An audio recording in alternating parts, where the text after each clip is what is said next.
আজকের পর্বে আপনারা দেখবেন আমাদের হুগলি এবং বাঁকুড়ার ভিডিও। নমস্কার, নতুন বছরের শুভেচ্ছা সকলকে। আমার নাম প্রদীপ আর আমার সাথে আছে সঙ্গীতা, আর আপনারা আছেন মাতৃভূমি লোকালে। আমরা আবার সাইকেল নিয়ে মধ্য ভারত ভ্রমণের উদ্দেশ্যে যাত্রা শুরু করছি। বাড়ি থেকে বেরিয়ে সবে সুগন্ধা মোড়ে এসেছি, দিল্লি রোডের উপর যে সুগন্ধা মোড়। সাদেকদার সঙ্গে দেখা হলো, সাদেকদা আমাদের সকালবেলা চা খাওয়ালেন। সাদেকদার থেকে এখন বিদায় নিয়ে এগোবো আমরা ধনেখালির উপর দিয়ে যাব। আজকে আরামবাগ পর্যন্ত যাওয়ার ইচ্ছা আছে। এখন বাজে সকাল 9:30। আমরা ধনেখালি পৌঁছে গেছি। এখন বাজে বিকেল 4:10। আমরা পৌঁছে গেছি আরামবাগ তোরণের সামনে। আমাদের আর মাত্র 3 কিলোমিটার যেতে হবে ছোট্টুর সঙ্গে দেখা করতে। সকালবেলা ফেসবুকে আপডেট দিয়েছিলাম যে আজকে আমরা বেরোচ্ছি, আরামবাগে পৌঁছবো। তো ছোট্টু এখানেই আরামবাগেই থাকে, আমাদের পুরনো বন্ধু, একসঙ্গেই কাজবাজ করতাম। তো ছোট্টু আর অনির্বাণ ভাই আমাদেরকে আরামবাগ ঘুরতে নিয়ে ঘোরাচ্ছে।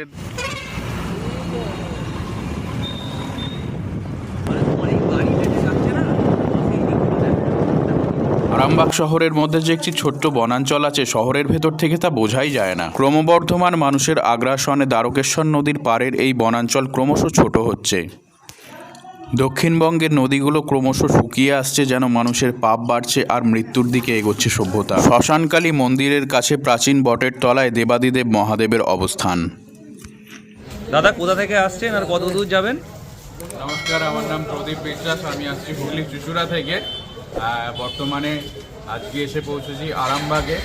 আমার সঙ্গে আছে আমার মিসেস সঙ্গীতা দেবনাথ, আর আমরা এখন দাঁড়িয়ে রয়েছি আরামবাগ মোবাইল স্টোরের একদম সামনে। আর প্রত্যেকে আন্তরিকতার সঙ্গে আমাদের সঙ্গে কথা বলছে। মানে এতটা স্যাক্রিফাইস করে ওনারা এত জায়গা ঘুরছেন, এটাতেই বিশাল ব্যাপার। এটা ভালো উদ্যোগ, এটা সবাই, এটা আমার মতো মনে হয় এরকম সবাই মানে নিজেদের থেকে এক্সেপ্ট করবে। নমস্কার দাদা, আমি ছোটু। আমি প্রদীপের সঙ্গে কাজ করতাম, সঙ্গীতাদের সঙ্গে কাজ করতাম এবং আমার কাছে এসেছে। আমার নিজেরও খুব ভালো লাগছে দেখে জিনিসটা। অলোকদার থেকে কি হেল্প পেয়েছো একটু বলে দাও প্রদীপদা। আজকে রাত্রে থাকার ব্যবস্থা করে দিয়েছেন, তার জন্য আন্তরিকভাবে অসংখ্য ধন্যবাদ। আরামবাগ থেকে বেরিয়ে আমরা বর্তমানে আছি গোঘাটে। গোঘাটে এসে যে মানুষটার সঙ্গে দেখা হলো, ওনার নাম হচ্ছে অসিত মুখার্জি, অসিতবাবু। অসিতবাবু একজন গাছ পাগল, প্রকৃতিপ্রেমী যাই বলেন। অসংখ্য বাড়িতে গাছ তৈরি করেন এবং যেখানেই জায়গা পান ওখানেই চারা রোপণ করেন প্রকৃতিকে বাঁচানোর জন্য। তো অসিতবাবুর মুখ থেকে শুনে নেব প্রকৃতিপ্রেমের কিছু কথা। আমার উদ্দেশ্য হচ্ছে বৃক্ষ জাতীয় উদ্ভিদ যেগুলো পৃথিবী থেকে হারিয়ে যাচ্ছে, যেগুলো মানুষ আর লাগাচ্ছে না, অর্থাৎ বট, অশ্বত্থ, বকুল, এইসব গাছ যেগুলো পাখিরা ফল খায়, বাসা বাঁধে এবং প্রকৃতিতে প্রচুর অক্সিজেন দেয়। সেই উদ্দেশ্যে নিয়ে আমি গাছগুলোকে আমার লাগানোর পদ্ধতি হচ্ছে কোনো বুলেটিন কিংবা কোনো পাত্রতে আগে লাগাই, সেটা 10-12 ফুট হয়ে যাওয়ার পর সেটাকে আমি প্রকৃতিতে লাগাই। আমার পার্টনার চেঞ্জ হয়ে গেছে, আমার পার্টনার ভাইপো হয়ে গেছে। ভাইপো কতদূর যাবো? অভিজ্ঞতার সঙ্গে কথা বলতে বলতে পরিচয় হয়ে গেল গোঘাটের দে সাউন্ডের কর্ণধার দেববাবুর সাথে। উনি আমাদের ভ্রমণের উদ্দেশ্য শুনে কাছাকাছি আকতপুর প্রাইমারি স্কুলে সঙ্গ দিয়ে নিয়ে গেলেন।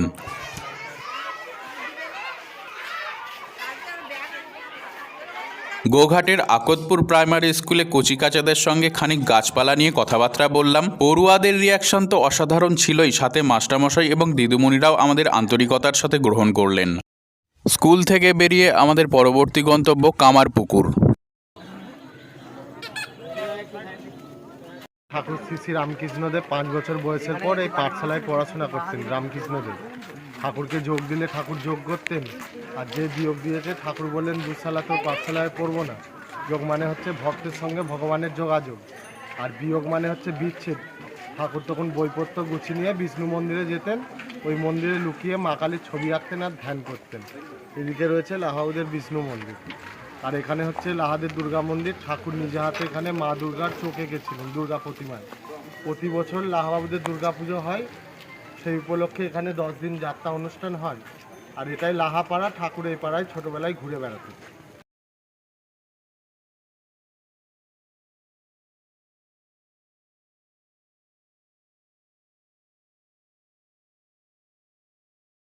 তো আজকের যাত্রাপথ কি আমাদের শেষ? না না, আমরা এখন যাচ্ছি জয়রামবাটি। আমরা ভীষণ সৌভাগ্যবান ছিলাম যে আমরা 3রা জানুয়ারি জয়রামবাটিতে পৌঁছেছিলাম, কারণ ওই দিন শ্রী শ্রী সারদা মায়ের জন্মদিন। 5টা নাগাদ কতুলপুর পৌঁছেছি। তো এখানে মোড়ের মাথায় যে সারদা ক্লাব আছে ওখানে গিয়ে যোগাযোগ করলাম, ওখানে হলো না। তারপর জিজ্ঞেস করলাম অন্যান্য ক্লাব মন্দিরের কথা, ওখানে বললো 11 বুলেটস ক্লাব আছে, ওখানে সেক্রেটারির সঙ্গে কথা বললাম, হলো না। অ্যাটলাস ক্লাব আছে, অ্যাটলাস ক্লাবের সেক্রেটারির সঙ্গে কথা বললাম, সেখানেও বললো হলো না। সঙ্গীতাকে দেখে দাঁড় করিয়ে রেখে এসেছি অ্যাটলাস ক্লাবের সামনে। ওইখানে একটি ভাই দাঁড়িয়ে রয়েছে, সামনে আর একটি ক্লাব আছে বিবেকানন্দ ক্লাব। ভাই বলল তুমি এসো, সব ফুলটুজিকে নিয়ে একসঙ্গে গিয়ে কথা বলবো। সঙ্গীতাকে এখানেই যাচ্ছি। রেখেছিলাম এই বাদিকটায় হচ্ছে 9 স্টার ক্লাব। অভিজিৎ দার সঙ্গে দেখা হয়েছিল সঙ্গীতা যেখানে দাঁড়িয়েছিল ওখানেই। তো অভিজিৎ দা বিবেকানন্দ ক্লাবের এখানে নিয়ে এসেছেন, আজকে জায়গা দিয়েছেন। সঙ্গে যে পিছনে দাঁড়িয়ে আছে ভাইরা আমাদের পথ দেখিয়ে নিয়ে এসছে। তো অসংখ্য ধন্যবাদ সকলকে। আজকে আমাদের জায়গা হয়েছে কতুলপুর বিবেকানন্দ ক্লাবে। ডাক্তারবাবু সদানন্দ ভদ্রের উদ্যোগে সংবাদ সংস্থা বর্তমান সময় আমাদের যাত্রাকে ক্যামেরাবন্দি করবে। আমি সাথে সাথে ওনাদের যা কিছু অ্যাকোমোডেশনের দরকার সেটা ব্যবস্থা করা হয়েছে। অবশ্যই আমাদের চ্যানেলটাকে ফলো করবেন। দেখুন সেই চিত্র, সেই ক্লাবটির নাম হচ্ছে বিবেকানন্দ ক্লাব। ক্লাবের লোকরা এত আন্তরিক সেই সন্ধ্যাবেলা 6টা থেকে 9টা পর্যন্ত, এই এখন ওনারা আমাদের সাথ ছেড়ে গেলেন। সন্ধ্যা থেকে খাওয়া এবং প্রত্যেকের আদর আপ্যায়ন, অতিথি, এই যে রাতের ডিনার, ভেজ সবজি, ডিমের মামলেট আর গরম গরম রুটি। খাওয়া দাওয়া সারছিলাম, হঠাৎ ফোন এলো। এই যে পুরনো পাপির সঙ্গে দেখা, আমার কলেজের বন্ধু সোমনাথ, ওর বাড়ি কতুলপুরেই। তো কতুলপুরের যা যা ভালো জিনিস আছে কালকে সকালে সব খাওয়াবে বলেছে, না খাওয়ালে ওর কপালে খুব দুঃখ আছে। ক্লাব ঘরের রুমে আমাদের বিছানা করা হয়ে গেছে পুরো। সকালে ক্লাব থেকে বেরিয়ে ডাক্তারবাবুর বাড়িতে এলাম।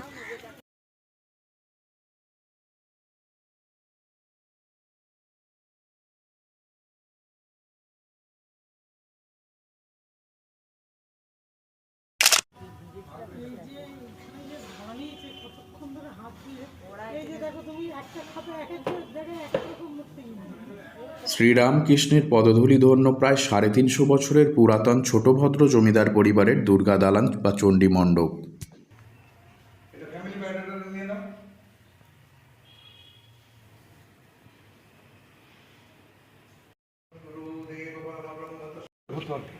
তো এখন সেই জমিদার কথা উঠে গেছে। আমরা চেষ্টা করছি এইসব সংস্কার করে যাতে করে আবার সেই সাবেকিয়ানা, সেই পুরনো জিনিসটা ফিরিয়ে আনা যায়। সরকারি সাহায্য কিছু নেই, রেসিডুয়াল যেটুকু ল্যান্ড প্রপার্টি পড়ে আছে তার উদ্বৃত্ত আয় থেকে এই সংস্কারগুলো চলা হচ্ছে। এখানে ট্রাস্টি করা আছে, সেই ট্রাস্টির মাধ্যমে এই সমস্ত সংস্কার কাজ, বিভিন্ন সারা বছর ধরে পালা পার্বণ উৎসবগুলো করা হয়। এই ইতিহাসটা হচ্ছে মোর দ্যান 300, প্রায় 3.5 বছর কাছাকাছি। ছোটভদ্র পরিবার ঘুরে আমরা গেলাম বড়ভদ্র পরিবারের ঐতিহাসিক ভাস্কর্যগুলি দেখতে। জমিদার পরিবার দুটি ভাগে বিভক্ত ছিল, ছোটভদ্র পরিবার এবং বড়ভদ্র পরিবার। তৎকালীন আশেপাশের 50টি মৌজার শুল্ক আদায় করতেন জমিদার ভদ্ররা, তারপর তা চলে যেত বর্ধমানের জমিদারের কাছে। প্রাচীন বাংলায় সবচেয়ে বিখ্যাত এবং সবচেয়ে বড় যে দুটি জায়গায় রাসমেলা হতো তার মধ্যে প্রথম হচ্ছে কৃষ্ণনগর, দ্বিতীয় হচ্ছে কতুলপুর। টেরাকোটার ধাঁচে তৈরি এই সুপ্রাচীন মন্দিরগুলি বাঙালির নিপুণ শিল্পীসত্তা এবং বুদ্ধিমত্তার পরিচয় দেয়। কোনো রকম আধুনিক যন্ত্রপাতি ছাড়া যেভাবে মন্দিরের দেয়ালগুলিতে ফুটিয়ে তোলা হয়েছে এক একটি নিখুঁত দৃশ্যপট, তা সত্যিই বিস্ময়কর। 5 বছর, 10 বছর, 25 বছর নয়, 350 বছর ধরে সমানভাবে রয়ে গেছে মন্দিরের দেওয়ালে আঁকা এই রঙগুলি। দাদা কিন্তু আমাদের কালকে থেকে, ডাক্তারবাবু দাদাকে দায়িত্ব দিয়েছেন, কালকে থেকে আমাদের যত্ন নিয়ে যাচ্ছে। দাদার নাম পঙ্কজ দা।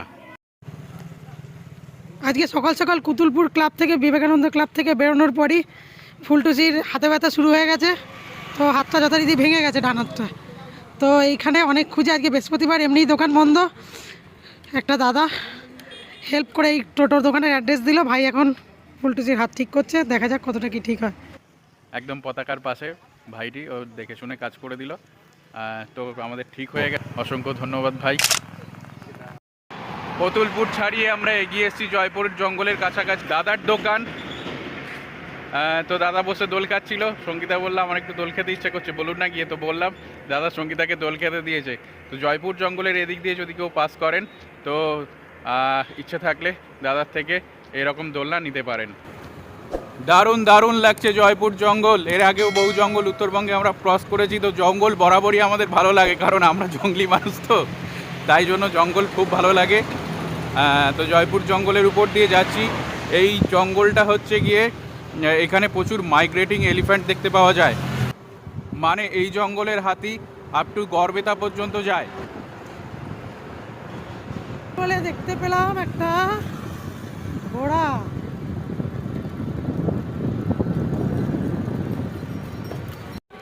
এখন বসে রয়েছি রামসাগর পঞ্চায়েত অফিসে। আজকে 36 কিলোমিটার চালিয়েছি, এখন বাজে প্রায় 4:30 কাছাকাছি। তো পঞ্চায়েত প্রধানের সঙ্গে কথা হয়েছে, উনি ওয়েটিং করতে বলেছেন। রামসাগর পঞ্চায়েত অফিস থেকে বেরোচ্ছি, তো ওনারা বসতে বলেছিলেন, কিন্তু যখন কথা বললাম তখন পঞ্চায়েত প্রধানের সঙ্গে বললাম, কিন্তু পঞ্চায়েত প্রধান পরে নিজে কথা বললো না, অন্য কাউকে দিয়ে কথা বলিয়ে বললো যে এখন এখানে থাকার ব্যবস্থা নেই, থাকার ব্যবস্থা ওনারা করে দিতে পারবেন না। তো দেখি আশেপাশের অঞ্চল ঘুরে যে থাকার ব্যবস্থা করা যায় নাকি, না হলে ওন্দা চলে যাব। রাজুদার সঙ্গে কথা হয়েছিল। রাজুদা যেহেতু ক্লাবে কাজ হচ্ছে, কনস্ট্রাকশন ওয়ার্ক হচ্ছে, তার জন্য আমাদের আজকে প্রাইমারি স্কুলে, এই যে পেছনে যে প্রাইমারি স্কুলটি আছে, এই স্কুলে আজকে আমাদের রাত্রিবাসের ঠিকানা করে দিলেন। উপরের তলার এই ঘরটায় আমরা আছি, একদম কোণের ঘর। যেহেতু শীতকাল, যদিও আজকে শীত তেমন নেই। আমাদের সব জিনিসপত্র, সঙ্গীতা।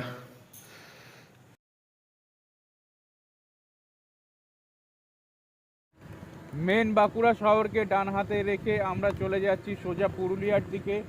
পুরুলিয়া এখান থেকে 78 কিলোমিটার, অযোধ্যা এখান থেকে 123 কিলোমিটার। কাকাবাবু এখানে ছিলেন চপের দোকানে, দয়াময়দার চপের দোকানে। তো ওখানে আমরা দাসপায়ের খোঁজ করছিলাম। তো কাকাবাবুর যে ছোট ছেলে আছে শুভজিৎ, ও এর আগে কেদারনাথ গেছিল সাইকেলে করে। তো কাকাবাবু বললেন এখানে যদি ব্যবস্থা না হয়, আমার বাড়ির উপরতলা ফাঁকা আছে, তো চলে এসো। এই দাদা ছিলেন সাথে, দাদা আর কাকাবাবু নিয়ে, ভাইরা নিয়ে ওনাদের বাড়িতে নিয়ে এলেন। আজকে আমরা হরিগ্রামে থাকছি। হরিগ্রামে সবে শুভজিৎদের বাড়ি থেকে বেরিয়েছি, প্রভাত বাবুর সঙ্গে দেখা হয়ে গেল। এখনো পর্যন্ত আমরা আছি বাঁকুড়ার মধ্যেই। এবার নিমন্ত্রণও করলেন বাড়ি যাওয়ার, কিন্তু আমরা যেহেতু এখন পুরুলিয়ার দিকে এগোচ্ছি, নেক্সট বার যখন আমরা অল বেঙ্গল ট্যুর করব, শুশুনিয়ার দিকে যাব, নিশ্চয়ই ওনার সঙ্গে দেখা করব এবং ওনাদের বাড়ি একদিন থাকবো। বাঁকুড়ার ভিডিও তাহলে এই পর্যন্তই থাকলো। এখন আমরা পুরুলিয়ার দিকে এগোবো। কেমন লাগলো হুগলি আর বাঁকুড়ার ভিডিও অবশ্যই কমেন্ট করে জানাবেন।